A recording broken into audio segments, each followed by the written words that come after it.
like quite close together. We are. We're really close. A bit too close for comfort for me. Can I Can move it? Please, can I just move to the side? Yeah. I feel like I'm quite, not that I don't want. Maybe half a stitch. Oh. Yeah, that's fine. Let's give him a breathing space. Yeah, I felt like we were quite close then. A bit close. It's far too close. Yeah.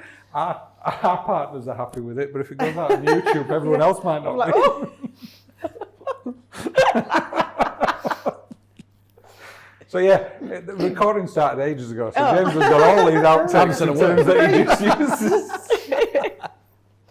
But yeah, I always like to do a little bit of a dive into the previous recordings, you know, just to have a bit of reflection. I try and see when it is, what we chatted about, and pull something from those previous discussions. Bits that I still think sing true now. So, Dan, you were right back on season 3, episode 6, March 2021. Wow, it's going back. That is going back a bit. Yeah. You know, if you can imagine what we were getting up to then, we had a lot of communication online over that time, didn't we? No, You know, a lot of sessions going on. And I got one from your session that the industry thrives on collaboration and community support. And I think if you think about the time that we were going through in March 2021, I think that was a really good one that came through. I wrote that without ChatGPT as well. Yeah, exactly, 2021. So it was actually original You thought. can capture that and use it again. It comes straight from that I probably took recording. it from somebody else, but that's wow. Yeah, I was obviously having some sort of moment. yeah. You were obviously relaxed when you were chatting. That's it. And Priya was season 8, episode 4 of season 8. That was February 2022. Wow. So still a while back when you think of where we are Yeah. now.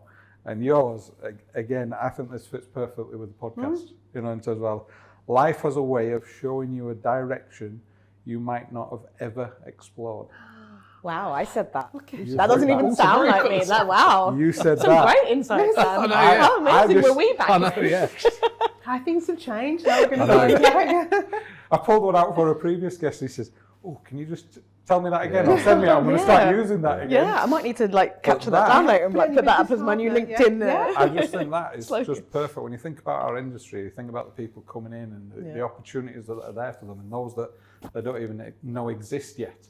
You know, because they're coming in with a focus in terms of what they're doing. If you think about some of these event management students, you know, none of us ever did event management at university, and they're coming in with this information, and actually quite a lot of them haven't even explored what's out there because they don't know it exists. Yeah.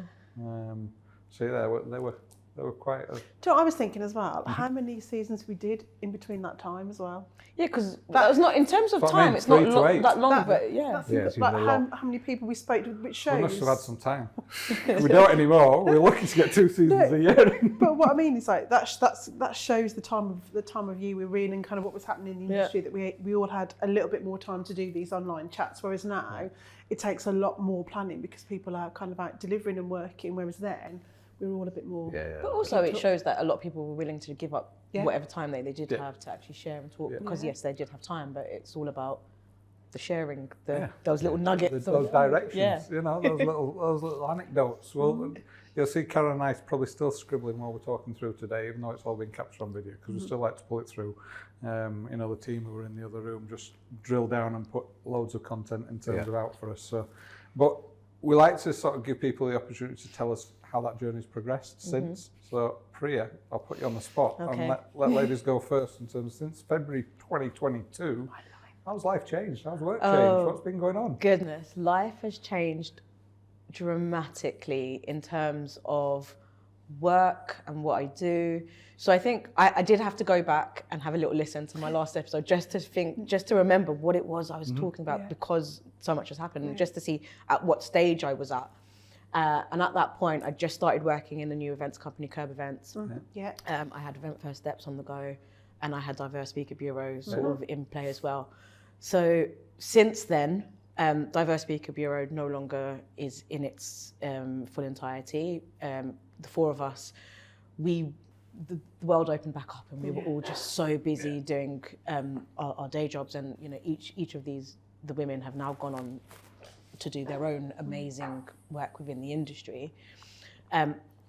Event First Steps is kind of a little bit on a bit of a pause, purely because, again, time. But it will be our 10th year this year, so very excited to do something big about that. But it's been very quiet over the past couple of years. But even still, 10 years of what you've been delivering. Yeah, exactly that. And then even at KERB, I'm still with KERB, but my role has changed actually twice since we last met. So I started off at KERB as part of their events team, event sales manager, just coming out of that whole lockdown period, helping to really build the events business, which, to be fair, as events businesses go, they did quite well in comparison to other events and catering companies during that time, because it's a lot of outdoor catering. So coming out of that, they wanted to grow their team. So I came on board as part of their events team. But because of all the work that I do with Event First Steps, looking at diversity and inclusion within the industry, I was doing a lot of additional talks and, talking about that within the industry, talking about how as an industry we can be just a little bit more inclusive. And KERB at the time were just going through their own sort of changes of like, what do they need to be doing as a company to be doing better and to be a more inclusive place to work. So they would come to me and ask me, it's like, you're doing all these talks, like, can you share some insights? Do is there anything else that we can do?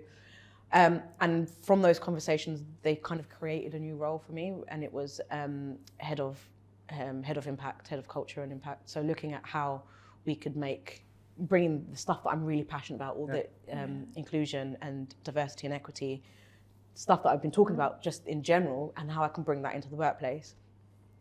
So that was, for me, was phenomenal, like bringing my passions into workplace and getting paid for it as a job. It was great. So for me, it was a new direction in terms of my role. So it was more of a people-led role. So I was sitting alongside our HR team. So quite different to the events world, but not. But because it's still all about people. And then sort of sitting alongside the people team, very new role to me, very new role to the company as well. So there was a lot of learning, and I spent a long time just talking to a lot of people within industries and within events and hospitality, looking at, what are you doing? And what can we do? And, understanding the team, doing out all our surveys, making sure, we were actually listening to what the team was saying and how we could actually take some of those into action plans and be a better place to work. And through some of the work that we did, we've won awards, DI awards. We've restructured all of our committees, so it's done really well. But even moving on from that, looking at how much more I could do, I moved over to the social enterprise part of the business. So KERB in itself is it's very difficult to describe KERB as a company. At its core, it's a business that drives other independent food businesses. Yeah. In essence, a bit of a membership organisation for street food traders, independent food businesses. We have the events arm, which is where I started in the company. So looking at how we provide a catering option without actually doing any of the cooking ourselves, like bringing business opportunities to those food businesses. Then we also have the food halls, our fixed sites, our venues. And again, it's all about providing opportunities for these businesses, and most of whom are established, doing events and festivals outside of the KERB world. However, KERB really wanted to go to the grassroots level of these food entrepreneurs. And so a couple of years ago, KERB Plus, the social enterprise part of the business, was born, where we look for, we help people within 5 different areas of need. So I'm going to be tested now. So it's people living with disabilities, refugees, prison leavers, people experiencing homelessness, and long-term and youth unemployment. So generally groups that have traditionally or previously faced barriers to starting a business or even working within the hospitality world. And KERB Plus was all about how can we make that easier? How can we help bridge that? Help enable exactly. the opportunity. Exactly. So we work, so in KERB Plus and the part of the business that I now work in, we work with charity partners within these areas of needs, and we run 2 set programs. One is Coaching for Work, and that is helping people from those charity partners getting work experience within the industry. So it's a 4-week placement program where they'll come into our hospitality venues, get experience of working within a hospitality venue. So it will be working on the bar, working on the floor, working in the KP room, also working with a trader. But during that whole time, they will, whilst they're with us, they will have access to a full-time coach who is there with them the whole time that they are on site. So not only are they learning the operational skills of being on site, but they're also getting the softer skills like the motivation, the confidence building, really helping people getting into work. For some of the people that we've helped, they've never worked before, or they've just been too they've lacked the confidence to getting into the working world, or lack of routine. And so that is our Coaching for Work program, and that's a very light touch version of it. But then we also have the Coaching for Business, which is in collaboration and partnership with McCain's, and it's called the Streets Ahead program, and that's to help budding food entrepreneurs from those same areas of need actually kickstart a business idea. So again, they will have a business coach that sits with them through like the sort of the course of how to build a business. So it looks at things like branding, P&Ls, how to operate sustainably, what equipment you'll need. And by the end of the course with us, they would have created a pitch, a business pitch, a business plan. Also, they have to come in and cook their food for us, which obviously is a great part. What a chore. It's a great part of that. But you get to really see some really exciting food concepts come out. And at the end of it, they get to pitch their business idea to McCain's, and like a Dragon's Den idea. A bit of Dragon's Den, and they can win up to £10,000 startup fee to get this business off the ground. And then we're very excited that now that we've now launched a new program as an extension of that.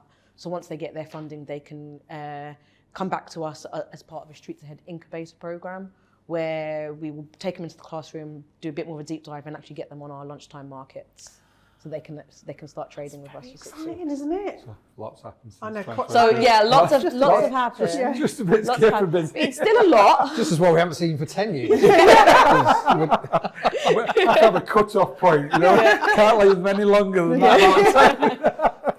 But it's the really exciting work, and it really sat really nicely with my personal passion. So the transition from doing the events to the culture stuff to now the social impact, it's really utilised my interests, but also has really piqued my passions and the things that I really love about our industry as well. It's still, at the end of the day, it's still contributing into our industry. Exactly. Right? It's supporting people. It's supporting, new business concepts, which, in the grand scheme of it all, hopefully some of these business people that are coming through are going to be working at events. Yeah. And the people that are working within our hospitality venues will also be part of the wider events industry world. So this is stuff that, as you can see, I can talk for ages about this, because it's the stuff that I absolutely love. I'm going to let you take a breath. Should I leave? Because I want to digest some of that, but we'll let digest. Nice. I hadn't even thought about that. You're doing very clever. But I'm worried because we spoke to Dan before that, so his changes and his next steps. I'll keep it. I'll be brief. Keep it brief. No, because I've seen some of this as well, in terms of, and especially it's like you've been on an enhancement pill over the last 2 years, because things have really pushed on in terms of change over the last 2 years. But take us up until that point. What have I done? I think I saw you on this podcast, March 21, so it's almost 5 years ago. Yeah. So I've sailed through my 50th year. Well done. Congratulations. Made that, which was good. Yeah. So I think when I saw you, obviously it was deep, dark pandemic days, right? It was during the second lockdown, I think. obviously, like you guys, I'd launched my podcast. I was doing that quite heavily. I was doing a bit of freelance work. I remember the 24-hour DJ. So I was talking to Jack about that. Yes, I did the 24-hour. It wasn't just DJ, but I tell you, It was a fundraiser for Eventwell. the last hour when he was just getting kicked out of bed, he was struggling. Yeah, I did a 24-hour podcast. Yeah. Obviously live on YouTube, LinkedIn, and Facebook. I think I was on when you were asleep. And There's a reason for that, Jack. I'd been up the whole day before preparing for it, and about 2 PM, I thought I'd just take half an hour nap because we had on the hour every hour some programs, and then someone called me saying something had gone wrong with the tech. I literally I fell out there. So I sort of forgot about that, or blocked out my memory. one of the two. Ended up doing some freelance work. To cut long story short, around 2.5 years ago, I got a call from an old boss of mine, quite senior in the advertising media world. He had set up a charity about 20 years ago called Rays of Sunshine. He's like, what are you up to? I need a CEO, someone I can trust. And I was freelancing at the time, and it was fine. But I thought, why not? So very deserving charity, quite a significant concern, like 4 million income it raised on a yearly basis, 28 staff. And essentially it grants wishes for sick and terminally ill children. About 600 a year, also does some work in hospitals, has an events program. And most of its income came through events, right? Big fundraising events. So that was a bit of crossover. I'd done senior leadership positions. I never worked in a charity. And what an amazing experience. There's nothing like, seeing a terminally ill child to make you understand there's more to life than P&Ls and spreadsheets and so on and so forth. It was an incredible experience, amazing team that work in the third sector. You come out of the corporate world, and let's face it, after you've been in it 30 years, you can be a little distrusting. And it took me a few weeks and months to recalibrate because people were genuinely nice. I didn't necessarily want something from you. Yeah. And I used to say it to them, I was like, I'm just not used to this level of empathy. And it was an incredible experience. We had to restructure the charity because, after the pandemic, funds weren't as they were previously. And it culminated in a fundraiser. We raised £1 million back in November 24, wow. Which is phenomenal. Wow, yeah. We had a big fundraising dinner, which was great. We had Ollie Murs performing, and Mark Wright was comparing, and all sorts. It was phenomenal, and it was great. And along the way, I'd kept the podcast going, and I had met Greg Hitchin, the CEO of Terrapin, who was on my podcast a couple of times. And the podcast, not that I set it up for this reason, just was a great networking tool, right? Just by default. And Greg and I got talking, and I joined Terrapin in literally a year. I don't know when this is going to go out, but sitting here, don't even know what date it is, but almost basically a year to the day, pretty much, I joined Terrapin.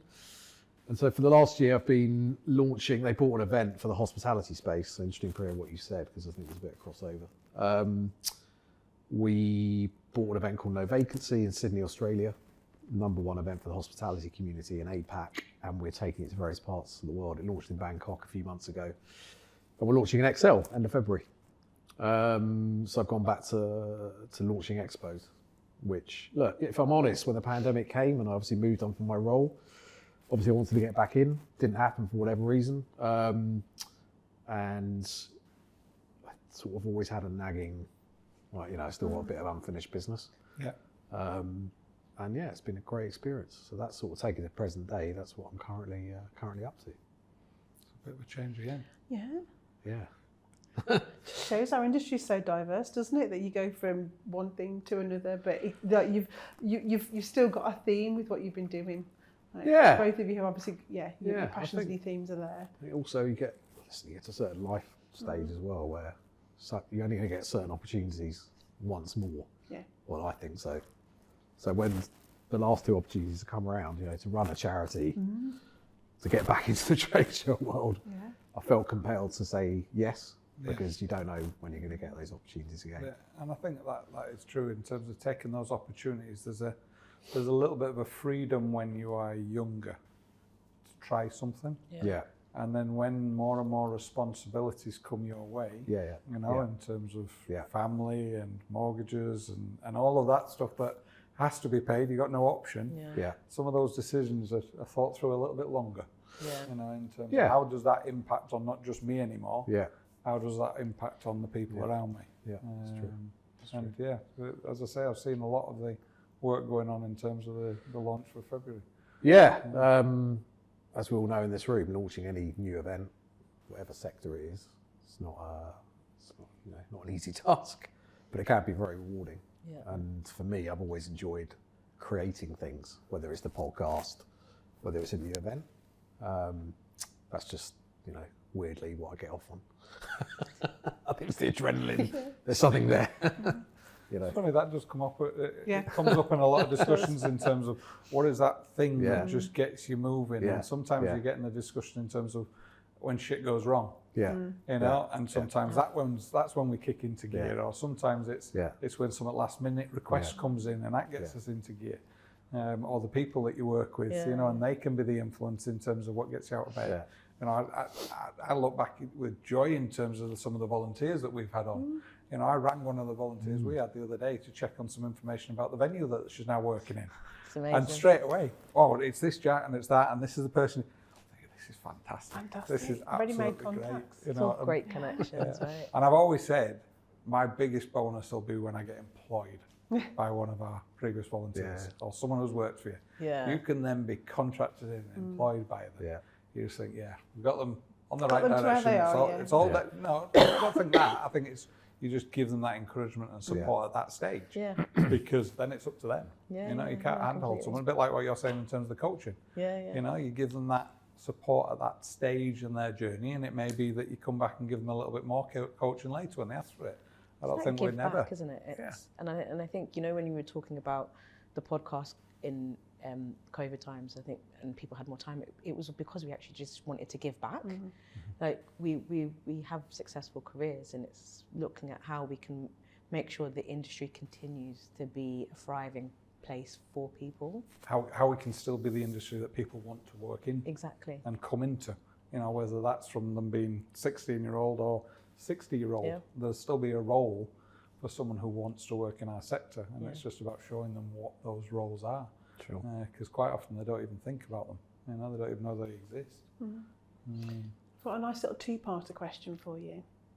So it is, what have you learnt about yourself in 25, and what are you taking forward into this year from that? Oh gosh. So you can go first. And you can spend as long as you want. Oh, it's a definite personal one, this, isn't it? It's not about business, it's about yourself. Yeah, I think in 25 I became much more, how do I describe it? Confident in my decision making, and aggressive is not the right word, but you know, I stand for what I believe in, and you know, really pushing the agenda out, especially working in a field like EDI, where you know people are on very different stages in their journey of learning, and it's about, and it can be quite uncomfortable for some people to talk about other people's lived experiences and that kind of stuff. But I've been able to I've been able to hold those conversations in a much more firm manner, and rather than backing down, I've come from a place of wanting people to learn rather than trying to just shout about my point. Because you know, I can shout as loud and as much as I want, but if no one's going to listen, what's the point? So I've had that bit of reflection of actually, what do I actually want to gain from having these conversations? Do I want people to learn? Do I want people to take something away from it? And it's made me have much more meaningful conversations with people, not just about the EDI stuff, but just about the general work that I do anyway, like making sure that, the conversations that I'm having are worthwhile and have a focus and have an endpoint to it. Like what's the purpose of it? So very purpose-driven stuff now. And that Over to you, Dan. Well, It's like a job interview. Because I can't no, think but of I think it's that been is- a good no, but it's been yeah. a great year, but I just cannot think of because I can say that I've grown a lot over the past year professionally, but I can't pinpoint the things. I think you've reflected quite well there, and Yeah. the fact that, and reflect is probably the word in terms of we often don't give ourselves the time out to reflect. Yeah. You've obviously have. Last Yeah. year you obviously had in terms of saying what was working, what wasn't, what methods were working, how do Yeah. I get my point across. So I think you definitely have there in 2025. And I'm a mentor this year on Fast Forward 15. So that relationship that I have with my mentee is another way that I'm being able to, use my own experiences and use my own learnings from, from the past however many years, and actually, share that with someone. I'm not saying that person needs to do exactly what I say, because that's not mentoring at all. It's being able to, be that person of guidance and being that support and that bit of a cheerleader. And that whole experience of the program has been really beneficial to me This as is well. your first time that you've done? It's my second time. Second time. Yeah. And I'm back again next year. I love the mentoring role. Yeah. I've just picked up a new one this year. I'm going to be working with Nowie this year Nice. as one of their new group of mentoring batch, and I said to my mentee straight away, I just said, look, this isn't one way to the other, this is shared learning. Yeah. This whole process, I need to learn from you just as much as you're learning from me on this relationship. It's such a I great just find thing it to really do. good. I would. It's creating a safe space. That's what I found. Yeah. That both of you have got this. You can talk about whatever's bothering you or whatever you want to move forward on. It's just that shared knowledge, because I found with my mentee, they probably know more than you about certain things, or they can share like, you think, oh, I've never done that before, and what have you done? So I find it a really warm experience doing that. Absolutely. If both people aren't learning or taking something from it, then it's not quite the right I don't think so. relationship. Yeah. I think the best, I would absolutely recommend anyone get involved in mentoring, whether you become a mentor or a mentee. It's such a powerful tool to help with growth, and like what you were saying in terms of, just you learn. It's a difference so between mentoring and coaching. Yeah. There's a slightly different role as a coach than you are as a mentor. And I think people will find which one works for them. But I think we've all got a little bit of a responsibility, whether it's formal or informal, to just pass on some of that knowledge and even down to connections and support and opportunities, just share some of that information. Exactly. I'm a big believer in terms of it's a big industry. You don't have to always be so protective as though someone's going to steal stuff off you.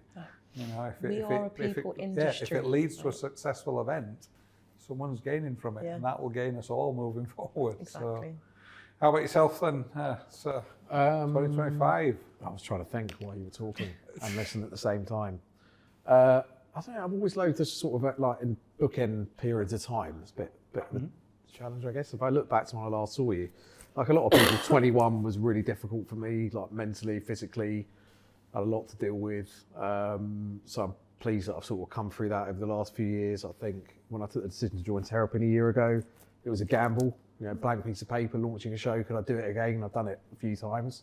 But I was a bit older. Could I keep up, keep up pace with all the latest tools and this, that, and the other? But I proved to myself I could do that. I think leadership, try to lead, take what I learned, if you like, from emotional intelligence, from my work with the charity, back into this space, and sort of lead a team, probably with a bit more empathy.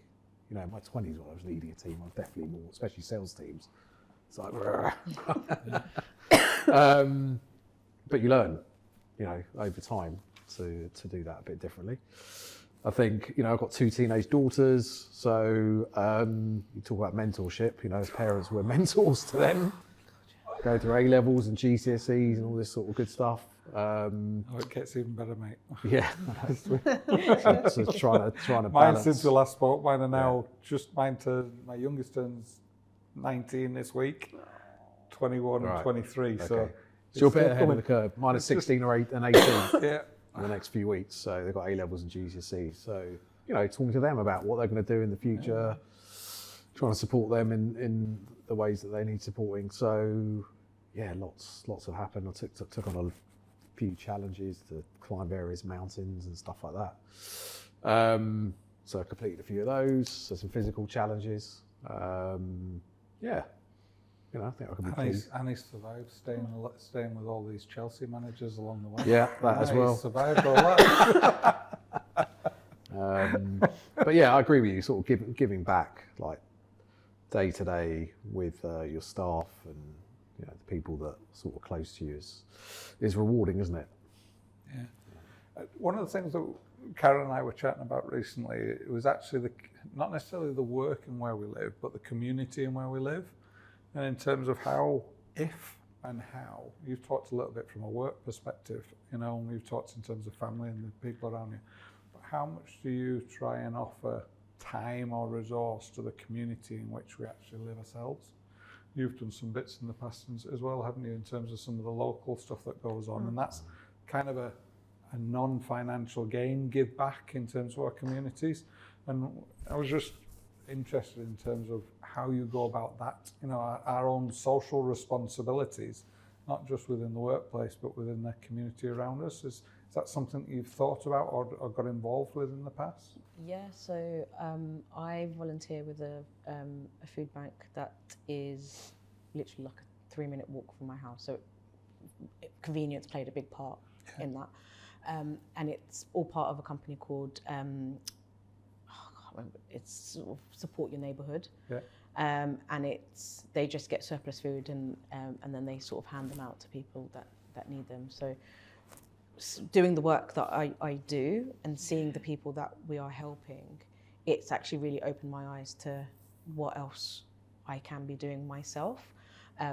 Even within our company, we have, since my role came into place, we've implemented volunteering days within the company. So everyone gets 2 days of volunteering on the company's time to go out and do good in the world. And is that their own choice or is that the company's choice? It's their own choice. So we have obviously the charity partners that we work with in the social enterprise. They send over volunteering opportunities which we will share with the team, but the team are not obliged to do work with those charities. They can work with any sort of charity or school or educational institution that helps support their local community and helps drives the passions that they have as well. So it's all about creating that local impact.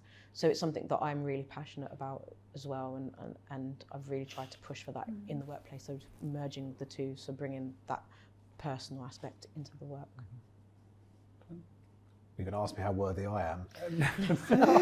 I'm just interested in terms of how you balance your time. Obviously, you're I mean, we're launching a dad show. as well. Yeah, it's a lot. Yeah, you're working dad as well. With I think two obviously the daughters. 2 years at the charity, Yeah. seeing what they do was amazing. I mean, the podcast in itself was also cathartic for me, but also for the community. Yeah, You know, it wasn't a commercial venture. No. People, you know, sure like you, always gave me lots of messages that really enjoying the podcast. It's great to stay connected to the community, especially when people are out of work and stuff like that. So we also have a mentor or mentee program at Terrapin. So I've got is it mentee the right terminology? You've got a mentee. Yeah. I'm not having a mentee. It's something else, isn't it? Little sweets. So yeah, we chat once a month, and it's interesting because that individual is in another office internationally. Yeah. So it's an interesting relationship because you said, you know, they give back. They give back to. It's a reciprocal sort of arrangement, isn't it? And that international relationship I always find interesting Yeah. because they have another set of eyes. Yeah. You know, another set of issues that they're dealing with. The whole and culture environment. different. Completely, Just which the ways I, of working. when I speak to event peers in different countries when we're planning stuff together, you know, it really does open your eyes in terms of certain aspects, in terms of what they're dealing with and how they put things in place. And it's interesting on the show that I'm launching. We're doing a lot of work with Hospitality Action, who I'm sure you probably know. They're a big charity that raise funds for people that are suffering within the hospitality industry. They've been laid off, or they need some financial help with medical bills, etc. So, I think I took my work in the charity into this sector by making sure we had a charity partner, actually, but not just ticking a box, actually trying to do some good stuff with them as well. So we've got them heavily involved in the event, which is great. Yeah. That's really nice. So you've been able to bring that charity experience and bring that with you. Yeah. There you go. So I was just trying to think what else good stuff would be. I don't want to be like shown up. you could have told me about all the stuff. No, you see what we've learned. I could have prepared. What we've learned with the podcast in round 1, you got given the questions in advance. No, I'm just trying to think of all the worthy things I've done. And before have done more. When you get home, just send us an email. Yeah, can you, and I'll just re-video And myself. then we'll A little sound clip. Oh, I did this. I But did this. since these two were on, we actually got feedback from our listeners in terms of the guests get to ask us a question now. Right. So guests are given the You're not, questions. though. They're allowed okay. They're allowed to "Hang prep. on, Oh, they're Yeah, allowed yeah, to yeah. prep, but then they get the chance, but we don't get time to prep. So we're there Yeah, yeah. recording, Yeah. and they suddenly come up with this question, and normally it's Karen saying, Like, "You can go first, Jack." That's so not true. It's so definitely. I me just put my first. hat down. I put my head down, let Karen answer first.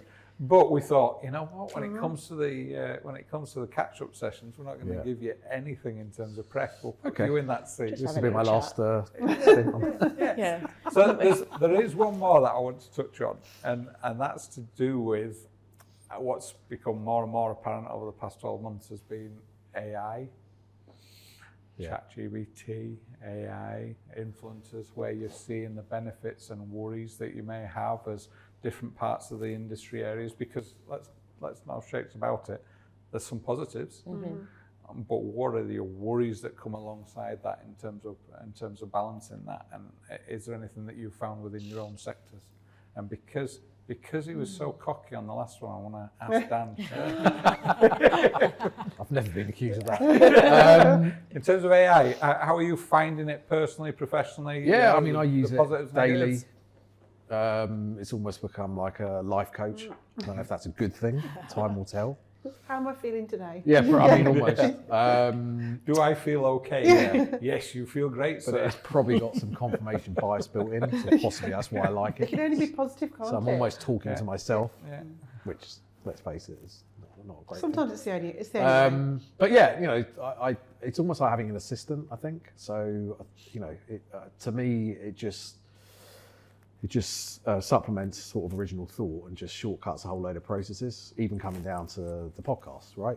So when I first set up my podcast back in 2020, when I had no idea what I was doing, it took me hours to script and edit and all this sort of stuff. Now it's obviously minutes, creating graphics, all that sort of stuff. And it's the same for the show, slicing, dicing data, coming up, with different messaging to visitors, potential sponsors, all that sort of stuff. And Terrabin as a business, it's gone through a massive transformation in the last 6 months. It's an AI first business, hiring a digital and AI director, but also implementing a whole load of systems, and just testing and trialing and not being afraid to fail. So I think it's got huge benefits, and the main benefit for the event industry is that you can't fake in person. So trade shows, business events, other events, I think are only going to become ever more important, right? Because we know, I think, that we're sitting here today We in are person, here. Yes. talking to each other, but Yeah. with so much deep fake. We sit here with the whole grok issue going on X at the moment. It's amazing what James can do. Maybe he's superimposed a third guest in the screen. Exactly. All right, James. Yeah. Just drop those in. But you can't fake that in real life. So, we know that our customers ever more are going to wanting to have those in-person conversations. So I think that is only going to be a positive for the part of the events industry that I work in, which is the trade show and exhibition space. There is talk, am I going to lose my job to AI? Listen, you go back hundreds of years with the Luddites when people were smashing up tools and machines because they didn't want the Industrial Revolution to happen. You just got to get on board, I guess, or you get left behind. Yeah. It's funny, I was at an event recently and there was a young lady in the audience who asked a question in terms of where are going to be all the entry jobs into the sector, because a lot of those entry jobs are now being subsumed by AI agents. But you still need someone streamlined. to manage the AI. Yeah. You know, you But still got to it was input stuff. quite Yeah. interesting Yeah. in terms of, because I could see that. I could see that in terms of some of the discussions that were happening on stage. I could see that in terms of where the fear was coming from. But No, I get you'll always that. need people on the ground. You'll always need deliverers. Yeah. Like Yeah. that can I never think be it's just about replaced. looking what is there. Yeah. You know, because there'll be certain roles that can be subsumed on, Mm. but a lot of it is process roles. Yeah. You know, a lot of the agent types of stuff is a process driven Yeah. role, Yeah. not necessarily a hands-on type role. So I think it's just about showcasing those. We're in hospitality, so we're counting on people to Yeah, you need just people. be out and about. Very similar to what you were saying, Dan. Like, I think AI isn't something we need to be scared of. It's something that we should embrace and use it properly. We will still have the need for people in the work that we do. There still needs to be that in-person contact.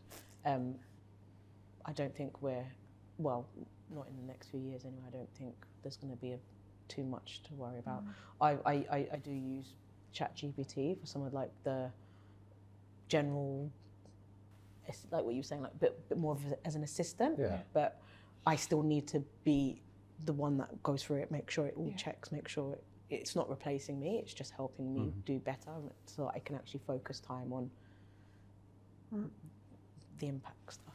I think it's knowing when to use it, isn't it? And practicing using it. That it's all there for us to have a little play, but we need time to play with it. Go right. How's that going to benefit me in my day-to-day job? Yeah. It's only as intelligent as the input. Information. A person putting it in. Yeah. And there are no Explains experts. a You lot. see on social, the expert, they can't be because it's just new stuff all the time. Yeah. So you're never behind. I think if people are fearful, well, I haven't ever used it. Well, it doesn't matter because there's a new version of this coming out. So you can quite quickly upskill, but it's like anything, it's just taking that one small action to just make sure you're doing something and sort of learning as you I thought it was really useful. I had to do some translation on it. I was like, it was just amazing. I had to do some English to German translation. I was like, that's amazing. It was just so quickly. Because if you had to do it yourself, unless you're fluent, you'd be looking in this and that and trying Are you to. sure it was correctly done? Yes, did you 'cause I get did- someone who was German to check I it? did, yes, because it I've doesn't seen give that. you the little colloquialism, like it gives you like the proper translation, but a German person wouldn't necessarily have said it like that. So it was really interesting, but it was good as like a first. I remember a experience. story of that on an event that we did, and the client had got some graphics done, and they got it translated into Russian. And we had a hospitality member of staff who was helping manage the space for them. And one of the conditions that she was fluent in Russian, because the country that we were in, there's going to be a lot of Russian visitors to the stand. And she came on the stand the first day and she went, "You wouldn't write it like that in Russian." Don't say it like that. And literally the client moved a piece of product to hide the graphic Yeah. because it had actually, so that sort of translation aspect the of it nuances and the context. in and, terms of all how that stuff sort of is put across, that cultural awareness. Yeah. You need the right people in the Or room. you need the right people to educate when it comes to those sort of bits. Yeah. What we would like to do to finish off is put you on the spot. Again. Like we haven't been for that. There's a camera over there. Yeah. What we'd I've like noticed. you to do, one at a time, is just say who you are, how people can get in touch with you. You know, so whatever you would like to share, whether it's your LinkedIn, whether it's your website, which company you are, and just talk straight into the camera. Put you on the spot, talking direct I'm into like, the camera. what is my LinkedIn? Think about your picture, okay? Come on, Dan. Go on. Oh, okay. Dan knows his. I'm Dan Assor. I'm a general manager at Terrapin. We're an international business events organizer. You can search Dan Assor in Google or in LinkedIn, and hopefully you can find me there and connect with me. That's great. That gives you plenty of time to prep there. Hi, I'm Priya Narain. I'm head of purpose, culture and programs at KERB. You can find me on LinkedIn and all other social platforms, I guess. But yeah, feel free to connect and find out more about the amazing social impact work we do. There you go. Perfect. I'd like to thank you both. Thank you. For offering your time. Thank you. And coming back and good to chatting with see us you. again. Good to catch Really up good after to so catch long. up. Oh, sorry, Dan. Leave me hanging. And just for a little Oh, look at thank you, that. I know it's not a lot, but just a little thank you. I did wonder if we were going to get one. Put it by my bedside table. So when I wake up every morning. Bedside table, that's a Bedside new table, one. I know. Normally Maybe it's when they start- get in the car. Maybe No, start the doing one bedside for your office, table. one for your bedside. Yeah.